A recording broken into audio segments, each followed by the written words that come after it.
अस्सलाम वालेकुम पाकिस्तान में हूं बिलाल कियानी। आप देख रहे हैं पाकिस्तान बोलता है टीवी। व्यूवर्स, आज हम बात करेंगे कासिम अली शाह, जो खुद को मोटिवेशनल स्पीकर कहता है और बहुत से लोग मानते भी हैं, काफ़ी उसकी फ़ैन फॉलोइंग भी है।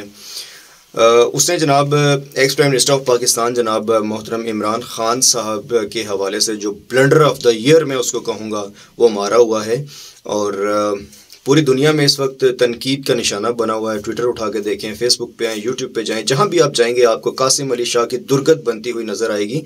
ऐसे में दो मिसालें मेरे माइंड में आती हैं। एक तो जब गीदड़ की मौत आती है तो वो शहर की तरफ भाग के आता है, वो समझता है मैं सबसे सियाना हूँ, सबसे ताकतवर हूँ, लेकिन उसकी मौत जो है वो शहर के अंदर आके होती है। किसी बस के नीचे कुचला जाता है, किसी इंसान के पत्थर की जद में आके वो मारा जाता है, और या बच्चों की शरारतों का वो शिकार होकर वो वापस वहीं भाग के जाता है जहाँ उसका मस्कन होता है।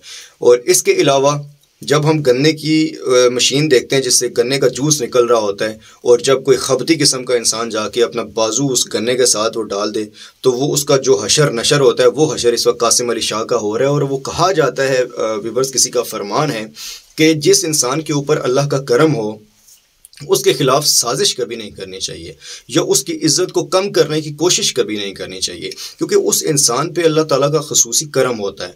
लेकिन जब आप उसके खिलाफ साजिश के ताने बाने बुनते हैं ना, तो अल्लाह ताला की जो नाराज़गी है ना उसका आप शिकार हो जाते हैं। और यही हुआ है कासिम अली शाह के साथ।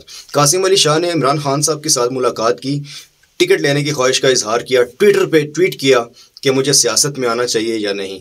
जब इंसाफियंस ने और पढ़े लिखे बाशूर लोगों ने उसको पॉजिटिव रिस्पांस दिया तो उसने समझा पता नहीं मैं कोई क्या चीज़ बन गया हूँ। उसने जनाब शहबाज शरीफ के साथ मुलाकात की और उसने समझा कि शायद वो भी कोई बहुत कदावर शख्सियत है। उसने जनाब खान साहब के ख़िलाफ़ बातें करना शुरू कर दी। लेकिन इस वक्त बाशूर तबका पाकिस्तान में मौजूद और पाकिस्तान के अलावा पूरी दुनिया में जो मौजूद है वो इस वक्त बिल्कुल हाई क्लास चित्रोल कर रहा है। कासिम अली शाह वो इंसान है जो अपनी लच्छेदार बातों से लाखों रुपए कमा लेता है, लेकिन अमली ज़िंदगी में शायद ये उसका पहला चांस है कि उसने अच्छा करने की बजाय उसने बुरा कर दिया और इंतहाई बड़ा ब्लंडर उसने कर दिया, और इस वक्त पाकिस्तानी कौम के गम और गुस्से का वो शिकार हमें नज़र आता है। तो यहाँ पर हमें एक लेसन मिलता है, और वो लेसन ये है कि कभी भी इंसान को ऐसा काम नहीं करना चाहिए जिसके ऊपर उसकी पूरी ग्रिप ना हो या जिसके बारे में उसकी पूरी समझ ना हो। अब जैसे कासिम अली शाह कहता है कि जो भी इंसान यहाँ पे काम करे दुनिया में, दूसरा बंदा उसको कोई ना पूछे, यानी कि कोई अदालत, कोई जज, कोई अवाम किसी लीडर को ना पूछे, बल्कि वो क़यामत के दिन पे उसको छोड़े। भाई क्यों? वो सज़ा और जज़ा तो अल्लाह ताला ने देनी है, मुझे भी देनी है, आपको भी मिलनी है, सबको मिलनी है, वो तो हमने जवाबदेह होना है अल्लाह ताला की बारगाह में। लेकिन जो हमारे लीडरान हैं या मैं और आप हैं, अगर हम कोई किसी जुर्म का इर्तिकाब करते हैं तो क्या कोई अदालत हमें नहीं पूछ सकती? भाई क्यों ना पूछे? क्या ये जंगल का कानून है? ये बनाना रिपब्लिक है? क्यों? आप मोटिवेशनल स्पीकर हैं। मोटिवेशनल स्पीकर का काम ये होता है कि वो अच्छाई फैलाता है, माशरे की इस्लाह करता है।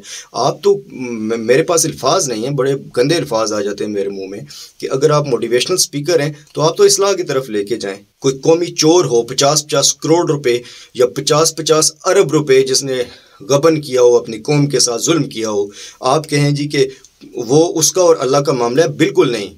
हकूकुल इबाद जो होते हैं कासिम अली शाह साहब, वो हकूकुल इबाद होते हैं। हुकूकुल्लाह और चीज़ें और हकूकुल इबाद और चीज़ें। और जो कौम की अमानत होती है उसमें ख़यानत करना बहुत बड़ा जुर्म है, और उसका अगर कौम के साथ कोई ख़यानत करता है तो कौम का हाथ उस लीडर के गिरेबान तक जाना चाहिए, और वो ज़रूर जाएगा।